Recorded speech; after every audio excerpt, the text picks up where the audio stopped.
I'm Eli. Welcome to Meet Me at the Corner. Each year on November 11th, we celebrate Veterans Day. A veteran is a person who was serving or has served in the military.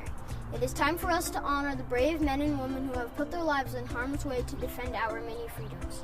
That is precisely what the Tuskegee Airmen did.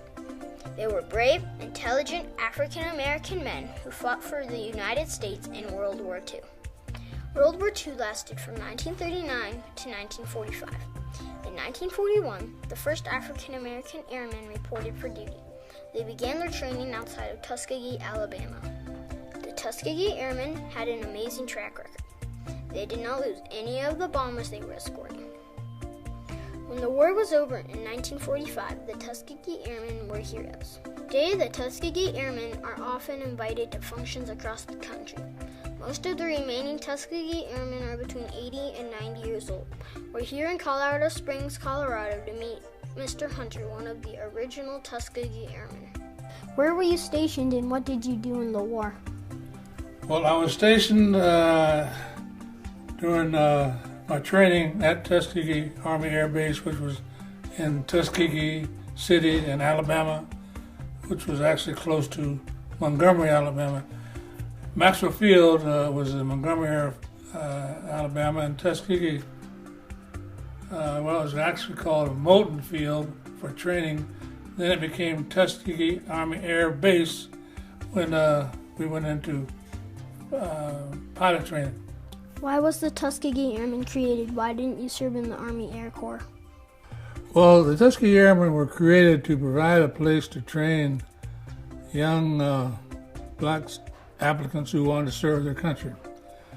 When the war started, a lot of folks were drafted, and some people enlisted, and there was no place for young black applicants who wanted to become part of the U.S. Army Air Corps and fly airplanes.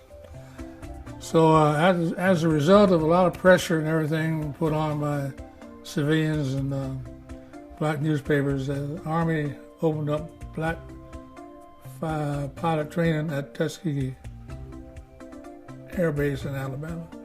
And we were created because we weren't able to be accepted into all of the Air Corps training that was going on during prior to World War II because of segregation. We couldn't get into the service. So there was so much demand from the public to have the black people get into the Air Corps that they created the Tuskegee Airmen just to take care of black folks. Do you remember where you were when the war ended? We were probably still stationed at Godman Field in Kentucky. Truman dropped the bomb in 1945, August I think it was. The war actually ended at that period because the Japanese surrendered right after he dropped those two bombs. So specifically, I guess I was still at Godman Field in Kentucky. What did you learn from your experience as a Tuskegee Airman? Well, primarily I learned how to fly.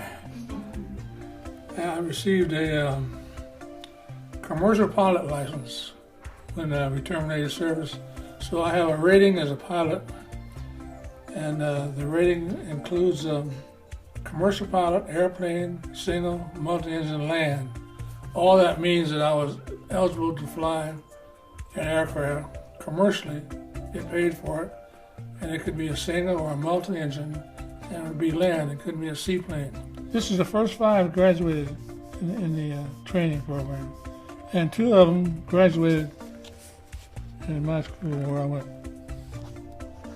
I put 44 Shay, which means 1944 in the month of December, I got my wings. On behalf of everybody watching, I'd like to thank you for your military service. Thank you. That has been a service. That's it for my corner of the world. See you next time.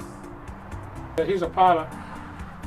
But Clarence Shivers, who was a member of my class in December of 1944, sculpted this right here in Colorado Springs.